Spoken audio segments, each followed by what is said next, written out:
नमस्ते विद्यार्थियों। मानव भूगोल की जो पुस्तक है उसमें हम आज पाठ संख्या 2 की बात करेंगे, जिसमें हम विश्व की प्रमुख जनजातियों के बारे में अध्ययन करेंगे। पहले मैं आपको ये बता देना चाहता हूँ, जनजाति एक शब्द आता है प्रजाति, क्योंकि जनजाति जैसे अब पढ़ना शुरू करेंगे हम, तो जैसे-जैसे एक-एक प्रजाति का वर्णन हम करते जाएँगे, आपके सामने ये आएगा कि ये इस प्रजाति से जुड़े हुए हैं या इसके इस प्रजाति से लक्षण मिलते हैं। तो प्रजाति आपके दिमाग में होना क्लियर ज़रूरी है। प्रजाति की एक परिभाषा मैं बता देना चाहता हूँ आपको, जो सबसे बेस्ट मानी गई है, वो है ग्रिफिथ टेलर की। टेलर महोदय ने प्रजाति की जो परिभाषा बताई थी, वो बताई थी कि मानव प्रजाति है वो नस्ल को प्रकट करती है, न कि सभ्यता को। इन्होंने एक शब्द किया, मानव प्रजाति है वो नस्ल को प्रकट करती है, न कि सभ्यता को, यानी उसके सभ्यता से कोई लेना देना नहीं है। Human culture, human society, human economy, जो एक्टिविटीज़ है वो, इनसे उसका कोई संबंध नहीं है। किसका? प्रजाति का। तो नस्ल का संबंध जो होता है वो हमेशा ध्यान रखिए शरीर से होता है। तो हमारा जो शरीर होता है वो हमारी नस्ल को प्रकट करता है। जैसे हम कई बार पशुओं को खरीदते हैं तो उसकी नस्लों को देखकर खरीदते हैं, तो नस्ल देखने का तरीका है कि उस पशु की शरीर की बनावट अगर हम देख लेते हैं, तो उसी प्रकार से ये हम बात कर रहे हैं इनकी। तो साथ ही साथ ये बता देना चाहता हूँ आपको मैं कि प्रजाति का संबंध जो है ना वो केवल शरीर से है, इसलिए अपने को इस बात को इतना ही ध्यान में रखना है। चलिए अब हम थोड़ा सा इसमें डिस्कस कर लेते हैं कि जनजाति क्या चीज़ है। तो ये कह रहे हैं हमारे यहाँ पर कि इस पाठ के अनुसार कि जो मानव है वो प्राचीन काल से जो रह रहा है, वो प्राकृतिक वातावरण के साथ अपने आप को एडजस्ट करके रह रहा है, समायोजित करके रह रहा है। लेकिन समय के साथ साथ जैसे जैसे तकनीकी का विकास होता गया, उसने ये समायोजन तेज़ गति से करना शुरू कर दिया, प्लस उसमें समायोजन के साथ साथ उसने परिवर्तन करना शुरू कर दिया। आपने पहले वाले पाठ में पढ़ा था कि मानव सबसे पहले तो वो अनुकूलन करता है। अनुकूलन का मतलब वो जैसी प्रकृति होती है उसी प्रकार से मजबूरीवश रहना शुरू करता है, ये अनुकूलन हुआ। बाद में मानव का बौद्धिक विकास होता है तो समायोजन शुरू करना शुरू करता है। समायोजन का मतलब होता है एडजस्टमेंट, वो एडजस्ट बिठाता है अपने आप को, सेट करता है कि सर्दी गर्मी में कैसे रहना है। जब अनुकूलन और समायोजन हो जाता है तो मानव उसमें प्राकृतिक वातावरण में रूपांतरण करना शुरू कर देता है, यानी बदलाव करना शुरू कर देता है। और बदलाव कब आएगा? जब वो तीव्र गति से तकनीकी विकास करते हुए इसमें परिवर्तन करेगा। तकनीकी विकास से ही परिवर्तन कर पाता है, अन्यथा वो नहीं कर पाता। तो ये कहता है कि कुछ भी हो, हम आज चाहे कितने आधुनिक मानव डेवलप क्यों नहीं हो गए, उसके बावजूद भी दुनिया में कुछ ऐसे क्षेत्र हैं जहाँ जनजातियाँ पुराने ढंग से, आदिम ढंग से रहती है, उनमें कोई विशेष बदलाव नहीं आया है। और इन जनजातियों के जो क्षेत्र होते हैं वो ऐसे होते हैं जहाँ पर सामान्य मानव रह नहीं पाता। या तो वहाँ पर बहुत ज़्यादा सर्दी यानी ठंडे प्रदेश होते हैं, या भूमध्य के घने जंगल होते हैं, या ये जो शुष्क मरुस्थल होते हैं, चाहे वो गर्म है चाहे ठंडे हैं, मरुस्थल होते हैं वो। और एक होता है आपके घास के मैदान। घास के मैदान दो होते हैं, एक होते हैं उष्णकटिबंधीय घास के मैदान और एक होते हैं शीतोष्ण कटिबंधीय घास के मैदान। और उसके बाद में जैसे दुर्गम पहाड़ी क्षेत्र हो या पठारी क्षेत्र हो, ऐसी जगह पर ये लोग रहते हैं, जनजातियाँ। अब यहाँ पर हम बात कर लेते हैं कि ये जो जनजातियाँ रहती है, इनमें अपनी एक विशिष्ट संस्कृति होती है, इनके अपना एक सामाजिक ढांचा होता है, इनकी परंपराएं, रीति रिवाज और अलग से मान्यताएं होती है, जो आधुनिक जो मानव जीवन है उससे उनका संबंध कम होता है। इनका जो अर्थव्यवस्था होती है जनजातियों की, वो किस पर आधारित होती है? वो होती है इनकी खाद्य संग्रहण से। यानी जंगल में लोग रहते हैं तो खाने के लिए कंदमूल, फल, शहद, बीज वगैरह ये इकट्ठा करते रहते हैं। दूसरा इनका आधार होता है आखेट। आखेट का मतलब हंटिंग या शिकार करना। इन दोनों कामों के लिए इनको क्या करना पड़ता है? घूमना पड़ता है। तो घुमक्कड़ इनका जीवन होता है, कभी भी एक स्थान पर ये लोग कम मिलते हैं। और पशुचारण जो है ये भी इनका काम हो गया। और आगे जाके ये निर्वहन, आदिम तरीके से निर्वहन कृषि करते हैं। कृषि की शुरुआत मानव के साथ साथ हो गई थी। जैसे जैसे उसने कुछ पौधों के बीज खाने शुरू कर दिए तो वो शुरुआती कृषि का स्वरूप हो कह सकते हैं अपन उसको। इस तरह से ये कह रहे हैं कि विभिन्न प्राकृतिक दशाओं में प्राचीन काल से मानव वातावरण के साथ अपना संबंध बनाकर रखता है। और पुराने ज़माने में या प्राचीन काल में मानव प्रकृति के साथ कैसे रहता था, तो आज कुछ जनजातियों का अगर आप उल्लेख कर लेते हैं तो पता चल जाता है। जैसे बुशमैन को पढ़ते हो तो आपको पता चल जाता है कि हमारा जो पुराना शुरुआती जो मानवीय दशाएं थी वो किस प्रकार की थी। लेकिन ये कह रहे हैं कि आज आधुनिक जो ज़माना है हमारा, आधुनिक जो सभ्यताएं, उनसे इनका संपर्क नगण्य नहीं के बराबर है।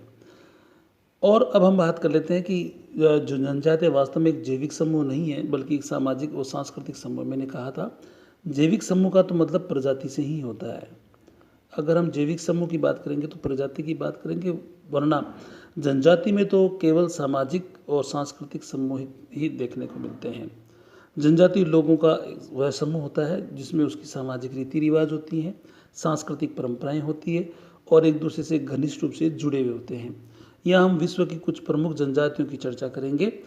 6 क्षेत्र ऐसे दिए हैं जहाँ पर कुछ जनजातियों का उल्लेख, आपकी बहुत सारी जनजातियाँ हैं दुनिया में, लेकिन आपकी इस पुस्तक में कुछ लिमिटेड जनजातियों के बारे में बताया गया है। जैसे ठंडे प्रदेशों में जो जनजाति रहती है ध्रुवीय क्षेत्र में, उनको एस्किमो सेमोयार्ड्स के नाम से जानते हैं। भूमध्य रेखीय क्षेत्रों में जो भूमध्य रेखा के आसपास जो रहते हैं, जहाँ घने जंगल होते हैं, उनमें पिग्मी सेमांग सखी ये जनजाति रहती है। और गर्म और शुष्क मरुस्थलों की हम बात करें या विशेषकर कालाहारी मरुस्थल का जिक्र किया है तो बुशमैन जनजाति यहाँ पर निवास करती है। उसके साथ 3 क्षेत्र और दिए गए हैं, ये देख लीजिए। इसमें दिए गए आपके जैसे 3 क्षेत्रों में जैसे दिया गया है उष्णकटिबंधीय घास के मैदान। मैंने कहा घास के मैदान तो है, उसमें जैसे मसई है, बद्दू है। समशीतोष्ण घास के मैदान, इसमें किर्गिज जनजाति आती है। और दुर्गम पहाड़ी पठारी क्षेत्रों में ज़्यादातर भारतीय की जनजातियों का उल्लेख मिलता है। भील है, गोंड है, संथाल है, मीणा है, नागा है और भी कई जनजातियाँ हैं। लेकिन इस किताब में हम केवल 4 जनजातियों की बात करेंगे, जिसमें 2 विदेशी हैं, यानी एक एस्किमो और एक बुशमैन है जो बाहर की हैं, और 2 भारत की हैं आपके भील और गोंड। ये जनजातियाँ भारत की हम पढ़ेंगे। बात करते हैं शुरुआत आपके एस्किमो की। एस्किमो का नाम सुनते ही आपको बहुत सारी चीज़ें दिमाग में आई होगी। ये ऐसे मानव जनजाति है जो ठंडे प्रदेशों में रहती है, जहाँ माइनस में टेम्परेचर होता है और साल भर बर्फ़ जमी रहती है। हमने कभी सुना है ना, ऐसे कभी कभी बातें करते हैं तो लोग कहते हैं कि पढ़े लिखे लोग बातें करते हैं कि पृथ्वी पर कुछ ऐसी जगह हैं जहाँ 6 महीने तो रात रहती है और 6 महीने दिन रहते हैं। तो 6 महीने रात और 6 महीने दिन की अगर हम बात करें तो ये एस्किमो वाला क्षेत्र है, जहाँ पर साल भर में 6 महीने तक तो सूरज दिखाई नहीं देता। और ये उत्तरी गोलार्ध में यानी उत्तरी ध्रुव के नॉर्थ पोल के आसपास ही निवास करती है एस्किमो। ये आज भी प्रारंभिक अवस्था में ही है। और आर्कटिक प्रदेश में ध्यान रखना, आर्कटिक हमारी जो पृथ्वी है उसके बीचों बीच जो रेखा बनी हुई है, काल्पनिक रेखा है, भूमध्य रेखा कहते हैं। और उसके एक ऊपर रेखा होती है कर्क रेखा। कर्क रेखा के ऊपर एक होती है आपके 66.5 डिग्री और एक रेखा, कर्क रेखा तो आपको पता है 23.5 डिग्री होती है। ऊपर एक और है 66.5 डिग्री उत्तरी अक्षांश, इसको आर्कटिक वृत्त भी कहते हैं। इसको आर्कटिक वृत्त भी कहते हैं। उस आर्कटिक वृत्त के ऊपर वाला जो क्षेत्र है ना, वो आर्कटिक प्रदेश के नाम से ही जाना जाता है। एस्किमो जो होता है वही एक एस्किमो जब बर्फ़ में रहता है तो वहाँ कुछ भोजन सामग्री के जो खाद्य सामग्री तो वो इकट्ठी हो ही नहीं पाती, क्योंकि जंगल है ही नहीं खाने के लिए, कंद मूल फल बीज वगैरह है ही नहीं। ये तो ज़्यादातर शिकारी करते हैं या आसपास जो झीलें हैं या समुद्री क्षेत्र है वहाँ पर मछलियाँ पकड़ने का काम करते हैं। ये इनकी मूल चीज़ें हैं। लेकिन यहाँ एक शब्द आया है एस्किमो। एस्किमो जो होता है उसका अर्थ होता है कच्चा मांस खाने वाला और बर्फ़ के अंदर रहने वाला। ये इसका शाब्दिक अर्थ है। ध्यान रखना, बोर्ड में एक बार पूछा हुआ है कि एस्किमो का अर्थ क्या होता है, तो एस्किमो का अर्थ होता है कच्चा मांस खाने वाला। एस्किमो जो जनजाति है, मैंने आपको कहा था कि इसका प्रजाति से संबंध जो है वो मंगोल प्रजाति है। प्रजाति का संबंध अभी मैंने आपको पहले ही बताया है, नस्ल को प्रकट करती है, शरीर की बनावट को। तो एस्किमो की जो शरीर की बनावट है वो मंगोल प्रजाति से जुड़ी हुई है। इसमें क्या होता है, एस्किमो जो होता है उसका जो चेहरा है वो सपाट होता है और चौड़ा होता है। त्वचा का रंग जो होता है वो पीला लिए थोड़ा सा भूरा होता है। बाल सीधे होते हैं लेकिन बिखरे हुए और काले होते हैं। और इनकी जो हाइट है वो मीडियम होती है, मंझला होता है। नाक चपटी होती है, आंखें गहरी कत्थई और तिरछे रंग की तिरछी होती है। और इनका जो जबड़ा है वो भारी होता है, क्योंकि मांस खाने के लिए जबड़ा थोड़ा मजबूत होना चाहिए, भारी होना चाहिए, कच्चा मांस तोड़ के खा सके वो। और मुंह चौड़ा होता है, दांत सफ़ेद और मजबूत होते हैं, शरीर हष्टपुष्ट होता है। कहने का तात्पर्य ये होता है कि फैटी नहीं होते हैं, फिट होते हैं एकदम, इनकी बॉडी बिल्कुल फिट होती है। अब ये कह रहे हैं कि ये जहाँ रहते हैं वहाँ पर जो स्थितियाँ हैं वो विपरीत है, फिर भी ये लोग बड़े स्थिर हैं, गंभीर हैं और विवेकशील हैं और निडर हैं और हंसमुख प्रकृति के लोग हैं ये ध्यान रखिए। जो लोग मुसीबतों में रहते हैं वो कभी भी तनाव में नहीं रहते हैं, और जो लोग आराम से रहते हैं ना उनको कभी भी तनाव हो सकता है। आपको घर वाले जितनी सुविधाएं देते हैं ना, अगर वो कुछ दिन के लिए, जैसे हमारे घर में लाइट होती है और अगर मान लीजिए 4-5 घंटे के लिए लाइट चली भी जाती है तो हम कितने बेचैन हो जाते हैं। सोचिए, जहाँ टुंड्रा प्रदेश है, जहाँ बर्फ़ पड़ती है, कोई लाइट नहीं है, उसके बावजूद वो लोग रहते हैं। तो मुसीबतों में रहने वाले जो लोग होते हैं बड़े हंसमुख होते हैं, उनको पता है कि मुसीबत को कैसे झेलना है। चलिए हम इसके निवास क्षेत्र की बात कर लेते हैं। तो निवास क्षेत्र बताने से पहले मैं आपको इसकी एक नीचे नक्शा दे रखा है, देखो यहाँ उत्तरी अमेरिका महाद्वीप का, उसका थोड़ा सा आप उल्लेख कर ले। ये एस्किमो का रियल स्थान है। बाकी ये एस्किमो रहता है लेकिन वहाँ एस्किमो के नाम से उसको नहीं जानते, किसी अन्य जनजाति के नाम से जानते हैं। होते वो एस्किमो ही है, उनकी विशेषताएं एस्किमो से ही जुड़ती है, लेकिन प्योर एस्किमो जो शब्द हम पढ़ रहे हैं वो उत्तरी अमेरिका के जो ये रेड कलर का आपको जो दिखाई दे रहा है ना पोर्शन, रेड कलर का, इस रेड वाले कलर पोर्शन में ही ये जनजाति निवास करती है। ये आप मैं जो बना रहा हूँ मार्किंग, उसमें देखिए ये जो मैंने क्षेत्र बनाया है यही क्षेत्र में ये जनजाति रहती है। अब इसमें देख लीजिए ये जनजाति जो यहाँ रहती है ना, इस जनजाति की स्थिति देख लीजिए कि ये देखो, एक है आपके अलास्का, अलास्का देखो ये कनाडा रहा और ये यूएसए संयुक्त राज्य अमेरिका रहा। तो ये जो अलास्का है ना ये पार्ट ऑफ यूएसए ही है, यानी कनाडा का पार्ट नहीं है। देखो बीच में बाउंड्री है यहाँ पर।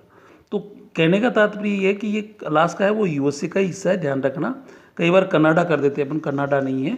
कनाडा के लिए यहाँ से शुरू होती है लाइन, और ये जो पोर्शन दिखा रखा रेड कलर का, ये आप आर्टिक महासागर कैसे हडसन की खाड़ी वगैरह सारी यही है।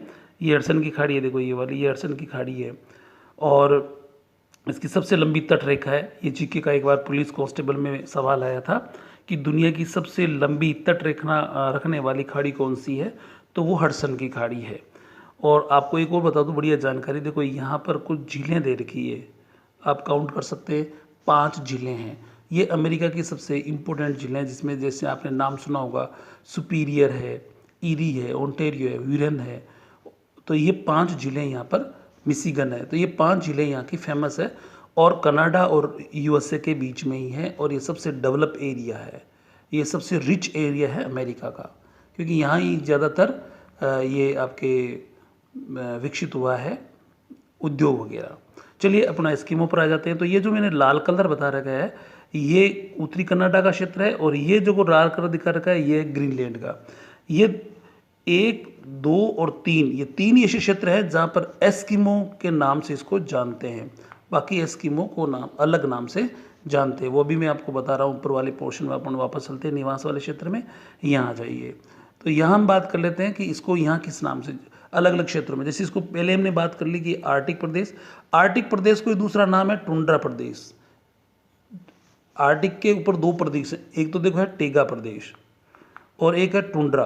टुंड्रा आपको बता दूं कि बिल्कुल नॉर्थ पोल के आसपास का जो क्षेत्र होता है वो टुंड्रा कहलाता है।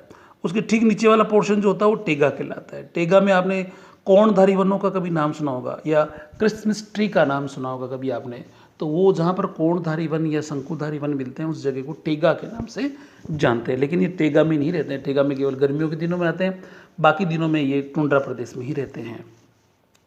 बात कर रहे हैं अलास्का, मैंने बता दिया था नक्शे में कहाँ है, यूएसए में पार्ट है उसका, से लेकर बेरिंग जल संधि। बेरिंग जल संधि आपको बता दूं, जैसे ये एशिया वाला पोर्शन है और ये उत्तरी अमेरिका वाला पोर्शन है। तो ये उत्तरी अमेरिका का ये अलास्का है, ये पूरा उत्तरी अमेरिका के चक्कर काट के ये पूरा वापस यहाँ आएंगे ना अपन, वापस साइबेरिया में, एशिया वन में।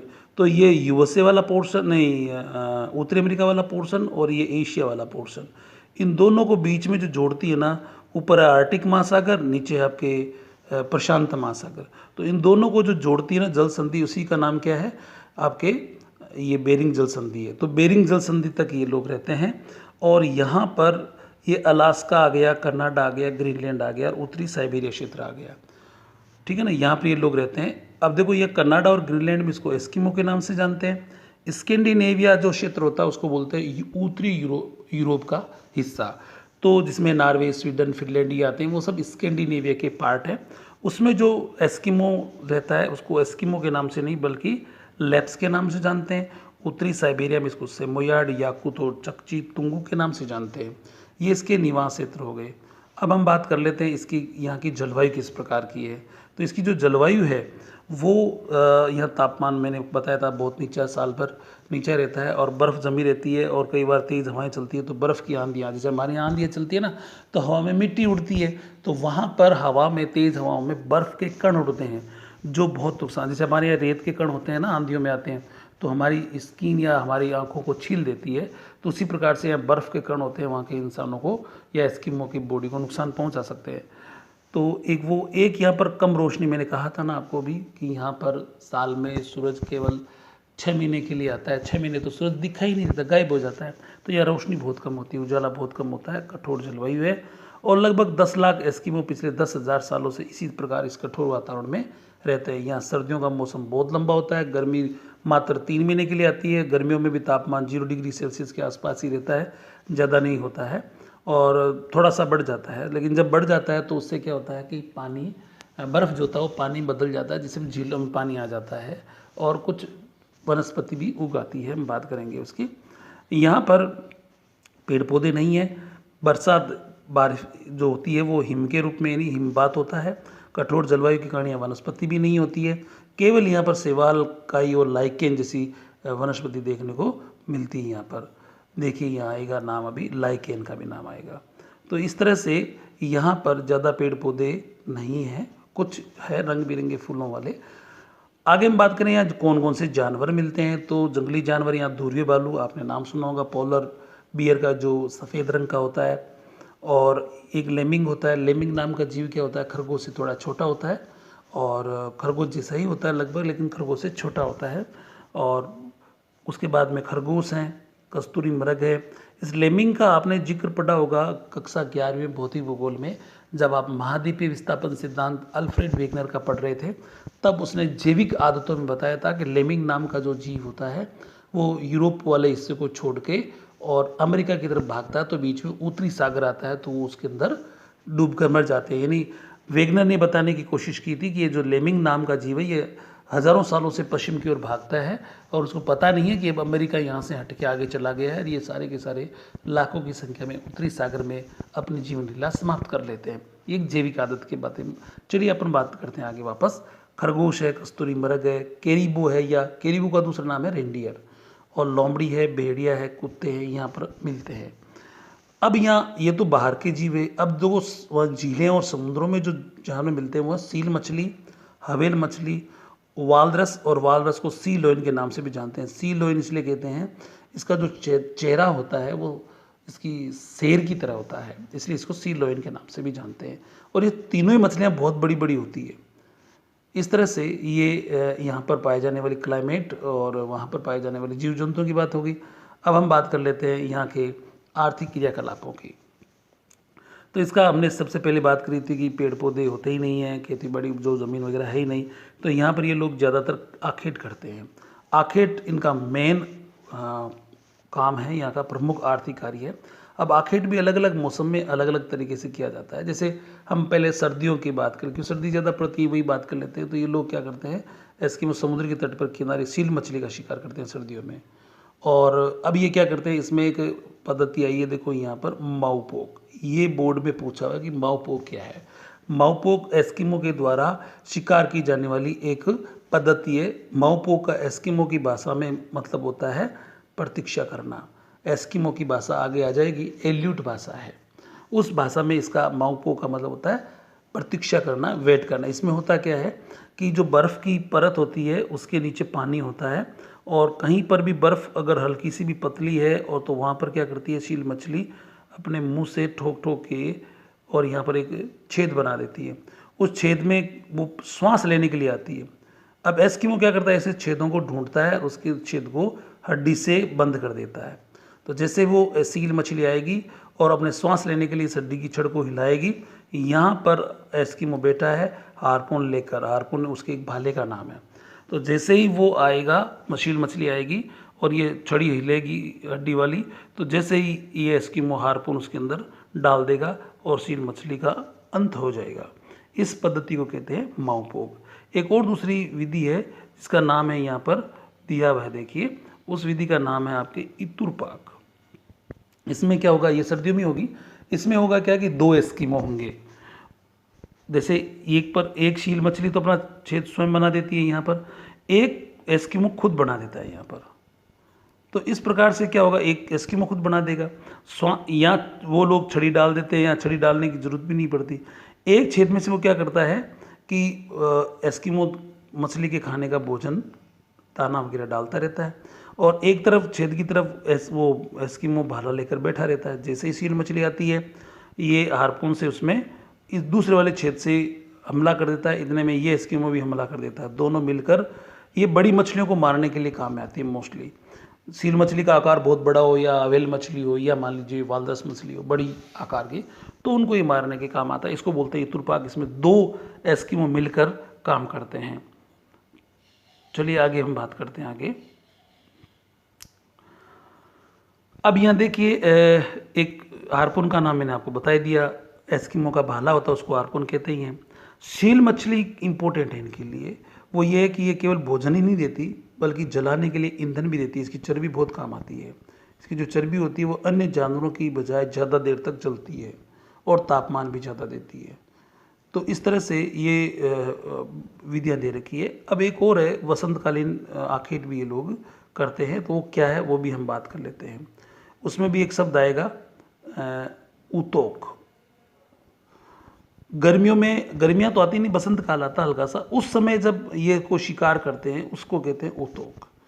इसमें ये लोग क्या करते हैं, मार्च का महीना जो होता है उत्तरी गोलार्ध में, आपको पता होगा मार्च से गर्मी आना शुरू हो जाती है। तो मार्च में ये सील मछलियाँ जो होती है वो श्वास लेने के लिए, आपने कभी टीवी पर देखा होगा डिस्कवरी या ज्योग्राफिक चैनल पर, कि जैसे समुद्र ध्रुवों पर क्या होता है, बर्फ जो झीलें वो जब पिघल जाती है तो काली काली मछलियाँ होती है बड़ी बड़ी सी, वो धूप सेकने के लिए बाहर आ जाती है। उस समय ये लोग इसका शिकार करते हैं।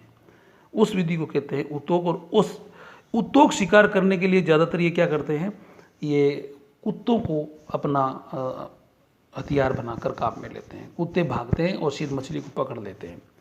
अब यहाँ देखो एक नाव दे रखी है, इसको कयाक कहते हैं।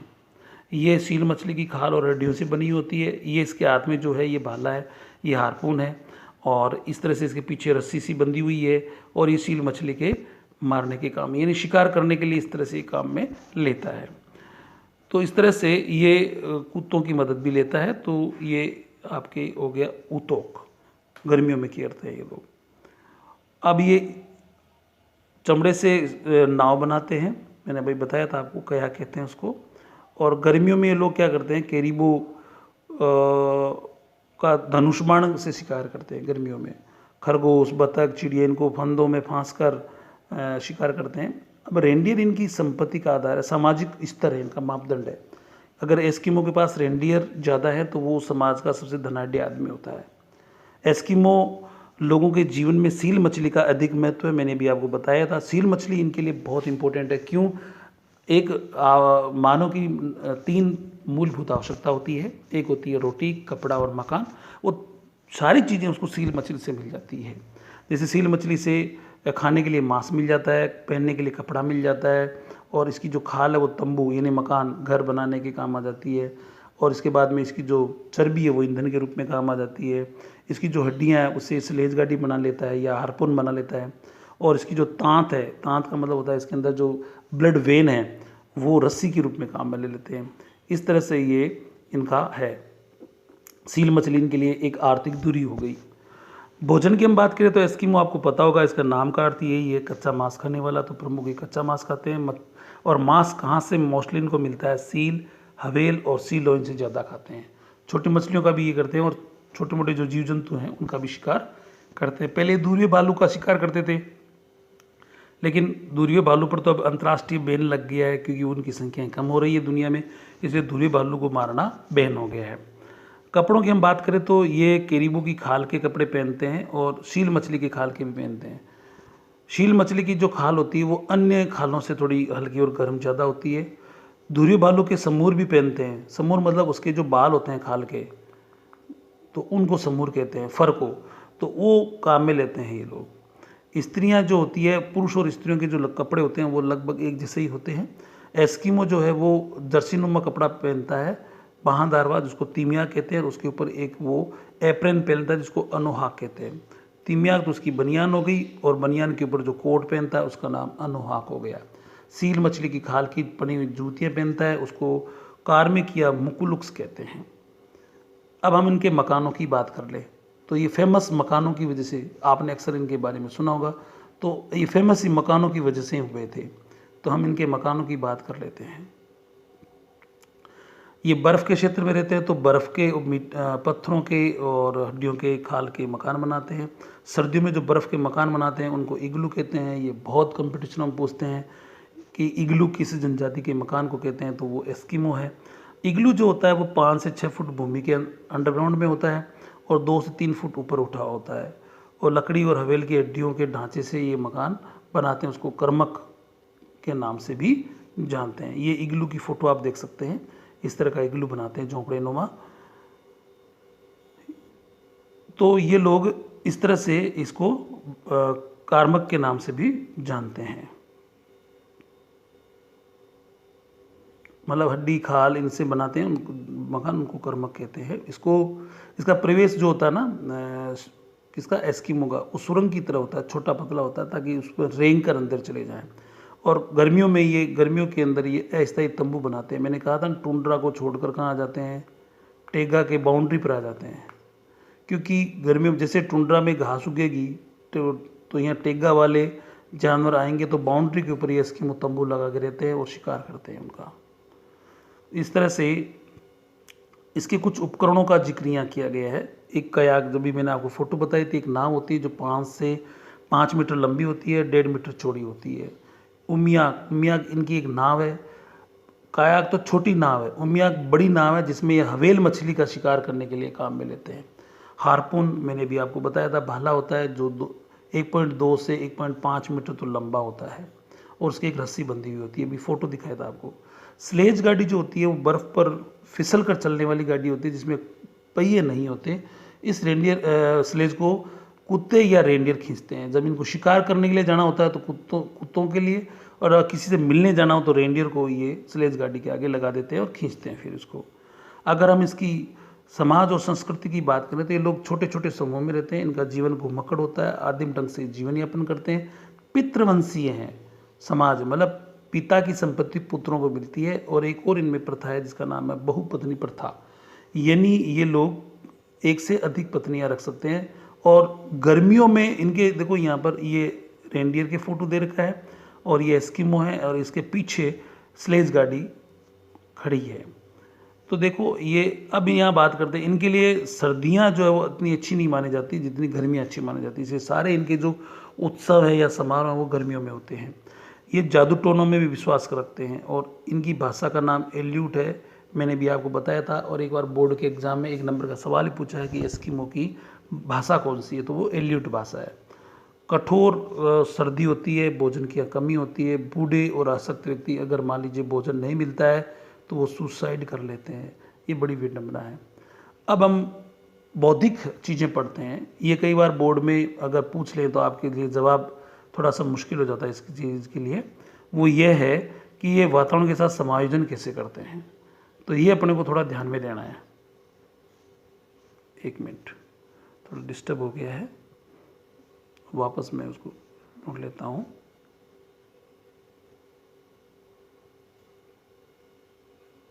एक मिनट, हाँ, मैं बता रहा था वातावरण के साथ समायोजन का मतलब ये होता है कि ये लोग वातावरण के साथ कैसे रह रहे हैं, कैसे ये लोग रह रहे हैं, इसमें हम बात करेंगे। तो वातावरण के साथ इनका जो समायोजन है उसकी हम बात करेंगे। तो किस तरह से ये समायोजन करते हैं वो देखिए। मैंने आपको कहा था ना, समायोजन का मतलब होता है, जैसे एक हमने पढ़ा था अनुकूलन, एक तरह से अनुकूलन और समायोजन, तो वो समायोजन है। जैसे यह सर्दी पड़ती है, ध्यान दीजिए, सर्दी पड़ती है, कठोर जलवायु है, तो ये लोग वातावरण के साथ अपना बहुत परफेक्ट इनका है। जैसे बर्फ़ पड़ती है तो बर्फ़ का ही मान लिया। स्लेज गाड़ी बर्फ़ और आराम से बिना पहियों की जरूरत नहीं, पहिए तो बर्फ़ पे चलते ही नहीं है, फिसलते हैं केवल, तो फिसलने वाली गाड़ी स्लेज गाड़ी बना ली। और वालरस की हड्डियों को काम में ले लेते हैं। और जब यहाँ बर्फ़ की आंधियाँ चलती है या सूर्य की किरणें जब पड़ती है कभी महीने में, साल में 2-3 महीने के लिए, तो सूरज की किरणें जब बर्फ़ पर पड़ती है तो ठीक वैसा ही होता है जैसे कांच पर धूप पड़ती हो, तो चमकती है, तो वो अगर रिफ्लेक्ट होके वापस प्रतिबिंब हमारे चेहरे पे आके गिरता है तो आंखें कमज़ोर हो जाती है। इसलिए लोग वालरस की जो हड्डियां हैं उसके चश्मे बनाकर आंखों पर पहनते हैं और बचा लेते हैं। तो ये इनमें एडजस्टमेंट हुआ वातावरण के साथ।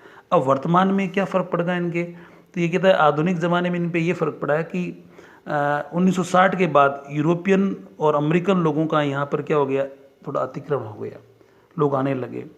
अब ये लोग अस्त्रों को काम में लेने लगे, मतलब वो जो अग्नि वाले जो अस्त्र वगैरह हैं, बंदूक हैं, ये काम में लेने लग गए, विस्फोटक सामग्री काम में लेने लग गए लोग। कयाक के स्थान पर आजकल ये मोटर चालने वाली नाव काम में लेने लगे, स्लेज के स्थान पर आजकल ये लोग स्नो स्कूटर काम में लेने लग गए। और पारंपरिक वातावरण का रूपांतरण तेजी से होने लग गया है। फर, समूर आदि का ये व्यापार करके विधि पैसा कमाते हैं और इनमें बदलाव आ गया। अब यहाँ एक और चीज़ है कि यहाँ जो अमेरिका की सरकार है या कनाडा की सरकार है, ये लोग भी इनके लिए सुविधाएं बढ़ा रहे हैं। इनके जैसे हमने पढ़ा था ना, बूढ़े लोग आत्महत्या कर लेते हैं तो इनके स्वास्थ्य पे ध्यान देते हैं, भरण पोषण की व्यवस्था करते हैं। कनाडा और अलास्का में ये बढ़ रही है। अब ये कह रहे हैं कि इनकी संख्या अब टुंड्रा प्रदेश के तटीय क्षेत्रों से पर्यावरण के साथ प्रतिकूल प्रभाव पड़ने लगा है। अब 21वीं शताब्दी में ये जनजाति में काफ़ी थोड़ा सा बदलाव आया है। और एक और चीज़ बता दूं, आजकल इग्लू जो हैं वो पर्यटन के लिए भी डेवलप कर दिया गया है। स्लेज गाड़ियाँ हैं, वो भी पर्यटक लोग वहाँ जाते हैं और उसमें घूमते हैं, उससे ये लोग पैसा कमाना शुरू कर देते हैं। विद्यार्थियों, ये था आज का हमारा टॉपिक जिसमें हमने एस्किमो जनजाति के बारे में बात करी। कल की क्लास में हम बात करेंगे, अगली क्लास में हम बात करेंगे बुशमैन के बारे में। तो बुशमैन की बात भी करेंगे, साथ ही साथ आपको अभी मैं अलविदा कहना चाहूँगा और आपको ये भी कहना चाहूँगा कि हमारे इस चैनल को आप ज़्यादा से ज़्यादा शेयर करें, सब्सक्राइब करें और बेल आइकन को बटन को दबाएं ताकि हमारा जो भी वीडियो आएगा वो आपको तुरंत मिल जाएगा और आप अपनी पढ़ाई को जारी रख सकते हैं।